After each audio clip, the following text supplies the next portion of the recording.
Welcome back to How China Works. As we head towards the weekend here, we're going to take a look at the ultimate in getting serious, marriage. This is a topic that has been covered in so many ways that it's hard to find anything new to say about it. But we'll try. We will. We'll also look at the differences in marriage styles and expectations between the various tiers of cities in China and discuss the implications of a more Western style of wedding ceremony becoming so popular here. We'll look at how people navigate their lives after getting married and how it can even lead to fame and fortune if you're a random lucky Lao Wai with a great gift for Chinese language and culture. Well, I guess I'm out of luck, and I wouldn't suggest you change your retirement plans over this possibility either, but it's fun to consider nonetheless.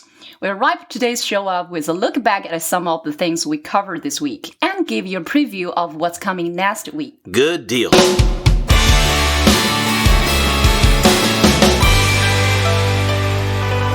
So, as I understand it, wedding styles are very different depending on what tier city people live in, yeah? Exactly. In Tier 1, Tier 2 cities, which are the biggest and most developed ones, a version of the Western style of wedding ceremony marriage is more common. And we can safely assume that most of our listeners are at least a little bit familiarish with the tiers already, but let's give just a few quick examples to get everyone on the same page. Sure. Tier 1 cities are the biggest and most developed, like Beijing, Shanghai, Guangzhou. Tier 2 cities are also very modern and well developed. They're just smaller, which in China is very relative. No doubt, but it's not just size that matters, kids, because everything is big here. The three criteria that determine the tier status are a city's GDP, its population, and its governance. Now, the largest cities with the highest GDP and that report directly to the central government are Tier 1. Now, there are cities that are almost equally or even more wealthy per capita, for instance Shenzhen, as many of the Tier 1 cities, but their lower population or their position in the governmental structure places them at Tier 2. And as far as having a lot of money to spend on weddings, Shenzhen certainly has many people willing and able to just do that. I understand that one reason for the emphasis on the big weddings throughout China, wherever people can afford them, besides the face value for the parents involved in throwing such a lavish party for the bride and groom, of course, is that it also provides a great excuse to get everybody together all at once, including distant friends and family. Yeah, the family focus can never be overlooked here. The cultural rituals of a big Chinese wedding rival a large Italian one from the movies. Oh, nice. People giving gifts, singing, dancing, and plus some unique local aspects as well. And the rituals start before the actual wedding day here, too. Now, there are some pre-game rituals in the West, but they're not exactly the same. Two of the big traditions are the bridal shower and the bachelor party. Now, the U.S. version of honoring the groom usually involves a party with his best male friends and gives him one last time to hang out with the boys as a single man. Now, sometimes there are females present, but they're usually professional entertainers of some kind. Moving on. Okay, right. Back to China. So one of the rituals you mentioned is a tradition of playing big, noisy, and sometimes pretty rough practical jokes on the bride and groom alike. People get quote-unquote kidnapped by their friends and then playfully abused or humiliated in ways that wouldn't exactly work in the West. But hey, different strokes for different folks. Right attitude. Yes, this is a tradition that is more popular in Tier 3 and smaller cities, which is related to the idea of 闹洞房. This refers to the habit of Chinese people liking to have loud fun in groups. I've totally never seen this. If you're a foreign listener who spent time in China, I'm sure you've experienced this too.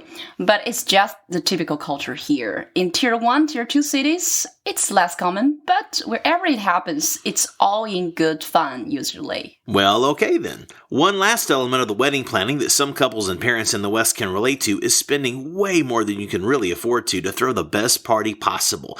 From the videos and photos I've seen online, people here spare no expense to make it awesome either. They sure do. So, okay, that's the process. But now let's talk just a little about what it means to be married here. Maybe the most important thing to know is this. Remember all those cultural communication issues we highlighted earlier back in week 2? Yeah, they aren't going away anytime soon in the society in general. Now, the good news is that your relationship can maybe be the exception to the old rules. For instance, nowadays, the newer relationship models expect the wife to work, or at least to be able to, and willing to if it's needed to reach a family goal or take care of something. Once they have kids, things might shift around and change a little bit, but we'll look deeper at the family dynamics in later episodes. Another thing to consider is the need to prepare for how things will work in terms of household financial management. The question of who pays the bills and how tasks are divided up is usually sorted out ahead of time here, not after the wedding. What's typical where you're from? Well, these days, more people are struggling than when I was growing up in the 80s and 90s. People back home are being more careful with their money. And outside of Instagram, reality TV, and YouTube culture, conspicuous consumption is considered very low class, so displays of bling for the sake of flaunting your wealth aren't only impractical for most people, they're seen as being pretty tacky even if you can afford it. Still, weddings are the one big exception, and depending on the family's resources and specific cultural expectations in the West, people go as big as they can there sometimes too. The last big difference is one that's a shock to people from our different cultures when they hear it. And that's who pays for everything. No doubt. In China, the man was seen as a traditional breadwinner for so long that the expectation is that the groom and his family should pay for the most things, with the bride's family helping buy furnishings and relatively smaller items. The husband-to-be and his family pay for most of it, though. I know, and this one is really insane to someone coming from a Western perspective because it's exactly the opposite. What's funny is that the rationale for the man having been the breadwinner is the same, but the resulting custom about payment is different. The old school Western idea is that the parents of the bride wanted to marry their daughter off and have her be taken care of by the best man available, and they wanted to make that the most attractive offer to him possible. I know it's old school patriarchy stuff, but this is the truth. So they not only traditionally paid for almost everything, they also provided a dowry to go along with their daughter to help the family get started. What's a dowry? Well, it's sort of the Western equivalent of that house and car a Chinese bridesman is expected to provide, only in reverse. Wow, talk about a giant cultural difference. Is this true even today? Well, the dowry tradition is mostly long dead. Buying a house is a purchase that people make together later if they can. They usually start out renting. And the bride and groom also usually have their own cars already. And the most modern couples either pay for the wedding themselves or their families split it up, with each taking part of the burden. For instance, the bride's family covers the wedding and reception, but the groom's family handles the rehearsal dinner and other items, maybe helping with the honeymoon, etc. And many people actually forego an elaborate wedding ceremony entirely and do something minimal. But in the most traditional and wealthier Western families, the father of the bride is still expected to pay for basically everything, and he would lose face if he couldn't. The last thing to say for now is that for blended or Chinese couples who live and are getting legally married outside of China, having a local Chinese ceremony to honor all of your relatives and friends and let them celebrate with you is still super important. So if you're marrying a remotely traditional Chinese person, there's no getting off the hook here, basically. Not even a chance. Alrighty then. But although the man tends to take a beating on the financial side of this, there is one bright spot. If you're lucky, you might get married and get famous. Yes. There's a very small group of foreigners here who have become influencers because they married a Chinese person and got deeply into Chinese language and culture.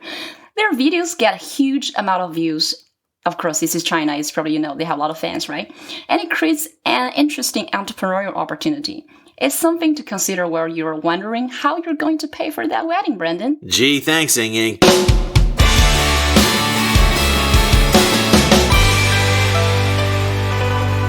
This week, we talk about all kinds of stuff. We look at the differences in romance styles between East and West. We did a deeper dive into the specifics of Chinese dating culture from the old days to now. And we looked at how the internet has changed things here, what it's like for a blended couple these days, and much more.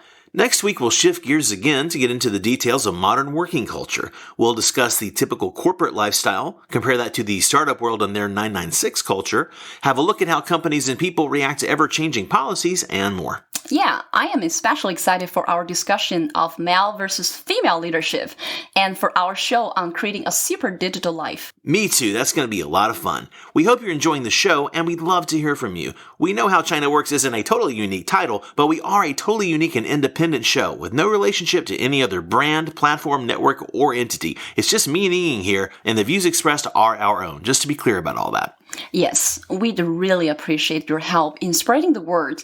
You can search and find us in any podcatcher these days, from Apple to Google Play to Stitcher, SoundCloud, Pocket Cast, Overcast, and more. While you're there, please subscribe to us in the app you use or on the site that you're using. We are building a how-to page to help walk you through all that on the most popular apps and platforms. Go ahead and visit howchinaworkspodcast.com to see the work in progress page we have so far. But there are literally hundreds of ways you could be hearing us right now, so hopefully you can figure it out. And hey, dig our fresh new logo from our superhero designer, Ronald Paredes. Ronald is the best. Lastly, don't forget to reach out anywhere you find us and let us know what you think. We read and respond to everything, as your feedback will only help us make the show better. That's all for now. Coming to you from the occasionally beautiful east side of Beijing, I'm Brendan Davis. And I am Yingying Li. See you next week on How China Works.